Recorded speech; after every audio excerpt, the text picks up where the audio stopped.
नमस्कार साथियों, वेदांत क्लासेज की करंट की क्लास में आप सभी का हार्दिक स्वागत व अभिनंदन।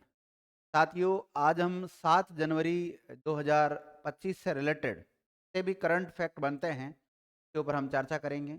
एमसीक्यू टाइप के जो भी क्वेश्चन होते हैं हम इनकी प्रैक्टिस कर रहे हैं। तो आज का जो पहला क्वेश्चन है वो ये है कि विश्व युद्ध अनाथ दिवस प्रत्येक वर्ष कब मनाया जाता है। विश्व युद्ध अनाथ दिवस हर साल कब मनाया जाता है। फिर नीचे 4 विकल्प लिखे हुए हैं, जैसे 5 जनवरी को, 6 जनवरी को, 7 जनवरी को या 8 जनवरी। तो विश्व युद्ध अनाथ दिवस प्रति वर्ष कब मनाया जाता है? 7 जनवरी को मनाया जाता है। 7 जनवरी को मनाया जाता है। का देख लेते हैं डिस्क्रिप्शन क्या लिखा हुआ है।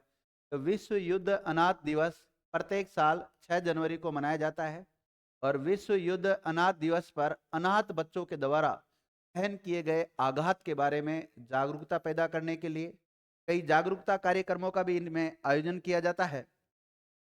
इस दिवस का उद्देश्य है जागरूकता फैलाना और युद्ध के अनाथ या संघर्ष में बच्चों के द्वारा सामने किए गए संकट है उनको दूर करना। समझ गए होंगे। इस कुल मिला के अपने को जो एग्जाम में सवाल बनता है वो सामान्यतः यही बनता है कि विश्व युद्ध अनाथ दिवस कब मनाया जाता है। तो ये डेट याद रखनी होती है ना।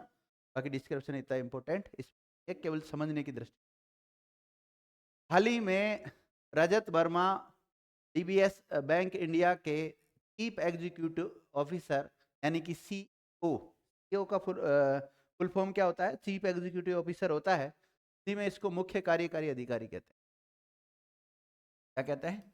मुख्य कार्यकारी अधिकारी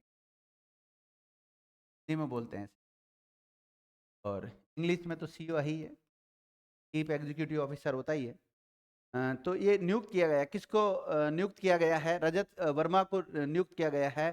तो इनका कार्यकाल कब से शुरू होगा? 15 फरवरी से, 1 मार्च 2025 से, 2 अप्रैल से, 1 जुलाई से। इनका कार्यकाल प्रारंभ हो जाएगा 1 मार्च 2025। कब से हो जाएगा?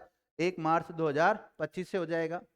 देखिएगा, रजत वर्मा जो कि वर्तमान में डीबीएस बैंक इंडिया के इंस्टीट्यूट फाइनेंशियल ग्रुप के प्रमुख है, इनको 1 मार्च 2025 से डीबीएस बैंक इंडिया का नया चीफ एग्जीक्यूटिव ऑफिसर नियुक्त कर दिया है।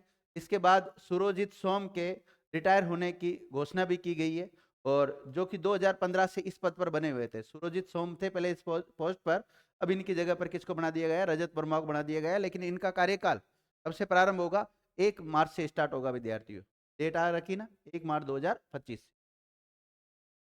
भारतीय रिजर्व बैंक यानी कि रिजर्व बैंक ऑफ इंडिया के स्वीकृति संगठन, जो कि भारतीय रिजर्व बैंक से स्वीकृति संगठन में से एक है। ध्यान, मतलब इनकी जब नियुक्ति, जो भी बड़े बैंक होते हैं उनके जो सीईओ होते हैं, उनके जो अध्यक्ष होते हैं, उनकी नियुक्ति करते हैं तो पहले आरबीआई से उनकी अनुमति लेनी होती है। तो इसके बारे में अनुमति मिल चुकी। अगला प्रश्न है कि हाल ही में राष्ट्रीय खेल पुरस्कार 2024 कब प्रदान किए जाएंगे? 17 जनवरी को, 20 जनवरी को, 26 जनवरी को या 31 जनवरी को? तो कब ये राष्ट्रीय खेल पुरस्कार प्रदान किए जाएंगे? 17 जनवरी को प्रदान किए जाएंगे, राष्ट्रपति के द्वारा प्रदान किए जाएंगे।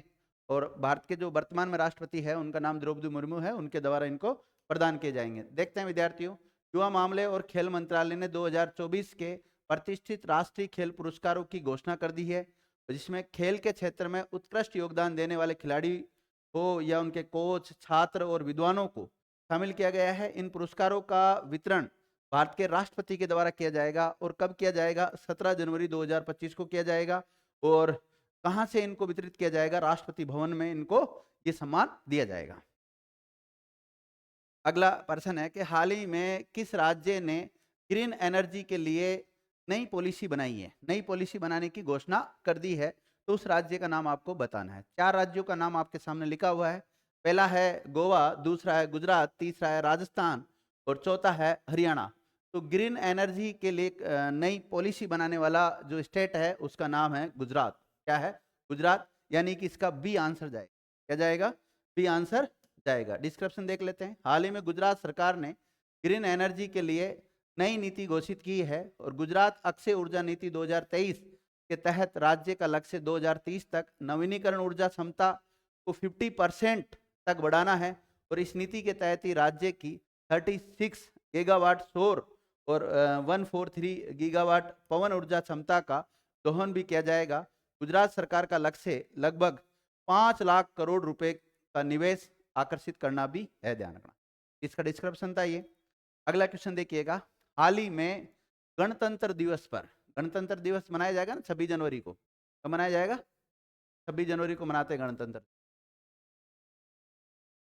जनवरी, क्योंकि 26 जनवरी 1950 को हमारा जो कॉन्स्टिट्यूशन है वो लागू हो गया था। हमारा जो कॉन्स्टिट्यूशन है वो बनकर तैयार कब हुआ था? तो बनकर तो 26 नवंबर को तैयार हुआ था, 26 नवंबर 1949 को बनकर तैयार हुआ था, लेकिन वो पूर्ण रूप से उसको लागू कब किया गया था? 26 जनवरी 1950 को लागू किया गया था, और जिसमें 22 भाग है, 395 आर्टिकल है, और स्टार्टिंग में 8 अनुसूचियां थी, वर्तमान में 12 अनुसूचियां हो गई है। तो अभी इधर चलते हैं, थोड़ा सा ये करंट के हिसाब से देख लेते हैं इसको, स्टैटिक पॉइंट में मैं चला जाता हूँ कहीं। तो गणतंत्र दिवस परेड 2025 के लिए विभिन्न राज्यों और केंद्र शासित प्रदेशों से कुल कितनी झांकियों का चयन किया गया? मतलब राज्य और केंद्र शासित प्रदेश है उनकी झांकियां जाती है, उसमें से कितने जाएगी टोटल, इस बार कितनी झांकियों का सिलेक्शन लिया है? तो 8, 10, 15, 20। हालांकि देखो विद्यार्थियों, वर्तमान में 28 राज्य है और 8 केंद्र शासित प्रदेश है, 8 केंद्र शासित प्रदेश है। तो इन 8 और 28 में से कितनी झांकियों को शामिल किया गया है? तो 15 को शामिल किया गया है। राइट आंसर इसका क्या चला जाएगा? सी। जिन विद्यार्थियों ने दिया है उन विद्यार्थियों का बिल्कुल सही है। आगे देखते हैं, हाल ही में रक्षा मंत्रालय के अनुसार गणतंत्र दिवस 2025 के लिए झांकियों का विषय स्वर्णिम भारत विरासत और विकास होगा। मतलब इन झांकियों का जो टाइटल है, इनका विषय है वो क्या होगा? स्वर्णिम भारत विरासत और विकास होगा। इस टाइटल, इस हेडलाइन को ध्यान रखना विद्यार्थियों, यहाँ से सवाल पुटअप हो सकता है। 15 राज्यों और केंद्र शासित प्रदेशों में से जो आंध्र प्रदेश है, बिहार है, चंडीगढ़ है, दादर नागर हवेली है और दमन दीव, ये आजकल एक ही हो गया। पहले अलग अलग हुआ करता था, दादर नागर हवेली और दमन व दीव, ये आजकल एक ही हो गया पूरा केंद्र शासित प्रदेश। गोवा है, गुजरात है, हरियाणा, झारखंड, कर्नाटका और अन्य को इसमें शामिल कर रखा। गणतंत्र दिवस परेड 2025 के लिए केंद्र सरकार के 11 मंत्रालयों और विभागों को भी चयन किया गया है। तो 11 मंत्रालय और डिपार्टमेंट जो भी है उनका भी इसमें सिलेक्शन हुआ है। अगला प्रश्न है कि हाल ही में इसे 2025 में विश्व मुक्केबाजी कांग्रेस की मेजबानी करेगा, कौन करेगा विद्यार्थियों? इसकी तो भारत, चाइना, श्रीलंका, जापान। कौन करेगा? भारत करेगा। यह भी भारत को दे दिया है। नवंबर 2025 में प्रतिष्ठित विश्व मुक्केबाजी कप का जो फाइनल मैच होगा वो कहां पर होगा? भारत में होगा विद्यार्थियों। अब देखिए, हाल ही में भोपाल गैस त्रासदी के कितने वर्षों के बाद में यूनियन कार्बाइड कारखाने से जहरीला जो कचरा था उसको सुरक्षित, उसका निस्तारण किया जा रहा है, एक प्रकार से निपटान के लिए उठाया गया है। मतलब कितने वर्षों के बाद ये ऐसा हुआ है? तो 10, 20, 30, 40, तो 40 वर्षों के बाद ध्यान रखना, इस कचरे को उठाया जा रहा है, एक प्रकार से मतलब इसको नष्ट किया जा रहा है। भोपाल गैस त्रासदी के 40 साल बाद बंद यूनियन कार्बाइड कारखाने से लगभग 377 टन, कितना कचरा है? 377 टन खतरनाक कचरे को निपटान के लिए ले जाया जा रहा, शुरू कर दिया है।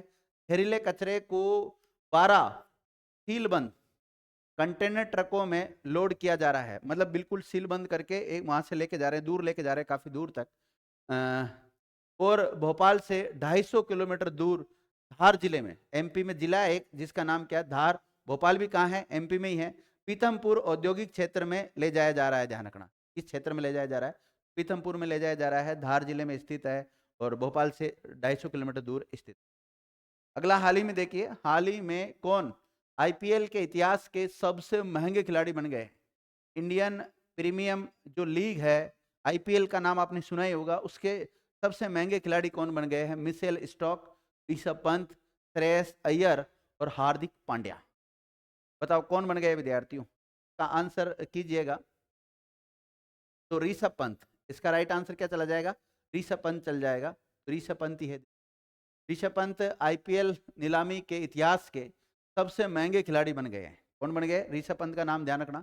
खिलाड़ियों की चल रही नीलामी में ऋषभ पंत को लखनऊ सुपर जॉइंट्स ने 27 करोड़ की बोली लगाकर खरीद लिया। कितने करोड़ में खरीदा है? 27 करोड़ में खरीदा है। ऋषभ पंत कई सालों तक दिल्ली कैपिटल्स के साथ थे और भारतीय बल्लेबाज श्रेयस अय्यर को पंजाब किंग्स ने 26.75 करोड़ में खरीद लिया। ध्यान रखना। अब देखिएगा, हाल ही में किस बैंक ने जलवायु कार्रवाई के लिए यूनिसेफ के साथ साझेदारी की है? उस बैंक का नाम बताना है आपको जिसने यूनिसेफ के साथ एक समझौता किया है। यस बैंक ने, एक्सिस बैंक ने, इंडस इंड बैंक ने और यूको बैंक ने। तो इंडस इंड बैंक ने विद्यार्थी ये समझौता किया है। 90 नंबर का जो क्वेश्चन है इसका राइट आंसर चला जाएगा सी चला जाएगा। देखिएगा, हाल ही में इंडस इंड बैंक ने 5 जिलों में जलवायु लचीलापन मजबूत करने के लिए यूनिसेफ के साथ एक सहयोग किया है और सहयोग का उद्देश्य आपदा की तैयारी, सरकारी नीतियों में सुधार करना और जलवायु उत्तरदायी प्रणालियों को लागू करना। 5 जिलों के नाम में धाराशिव, बेगूसराय, विरुद्धनगर, बारा और बहराइच इनको शामिल किया गया है। यह आकांक्षी जिलों में इंडसइंड बैंक के समग्र ग्रामीण विकास कार्यक्रम का हिस्सा है। अगला प्रश्न देखिएगा, हाल ही में सरकार ने इसरो का नाम आपने सुना ही होगा, इंडियन स्पेस रिसर्च ऑर्गेनाइजेशन है, वो किस वर्ष में शुक्रयान नामक अपना अगला विजन या Venus orbiting satellite mission launch करने की अनुमति मिल गई है? 2025, 2026, 2027 या 2028? राइट आंसर क्या जाएगा इसका? 2028 जाएगा। सरकार ने इसरो को 2028 में शुक्रयान नामक अपना अगला ऑर्बिटिंग सैटेलाइट मिशन लॉन्च करने की अनुमति दे दी है। चंद्रयान 3 के बाद चंद्रयान 4 एक संयुक्त भारतीय जापानी परियोजना होगी। का उद्देश्य 90 डिग्री दक्षिणी अक्षांश पर चंद्रमा के दक्षिणी ध्रुव पर सटीक रूप से उतरना है और यहीं 350 किलोग्राम वजन का एक बड़ा भारी रोवर भी ले जाएगा जो अपने पूर्ववर्ती से 12 गुना बड़ा होगा। पहले जो भेजा गया है उससे 12 गुना बड़ा होगा। ध्यान रखना रोवर। इस प्रकार ये 10 क्वेश्चन हो गए क्या? इस प्रकार ये 10 क्वेश्चन कंप्लीट हो जाते हैं। और साथियों, मैं आपको एक नॉलेज देना चाह रहा हूँ। वेदांत क्लासेज में हाल ही में एक बहुत ही शानदार फैकल्टी के साथ, बहुत ही शानदार योजना के साथ हमने एक बैच लॉन्च किया है। इसका नाम है मिशन 60। क्या है? मिशन 60 या सुपर 60 कह सकते हैं हम। इसमें सुपर 60 बैच एक प्रकार से गारंटेड और नॉन गारंटेड बैच हमने स्टार्ट किया है। जो भी सब इंस्पेक्टर का सपना देखते हैं, जो भी सब इंस्पेक्टर बनना चाहते हैं, वेदांत क्लासेस सब इंस्पेक्टर बनाने के लिए बिल्कुल रेडी है। अगर आप लोग भी चाहते हैं सब इंस्पेक्टर बनना तो वेदांत क्लासेस के साथ कर आप भी सब इंस्पेक्टर बन सकते हैं। Thank you Mitra.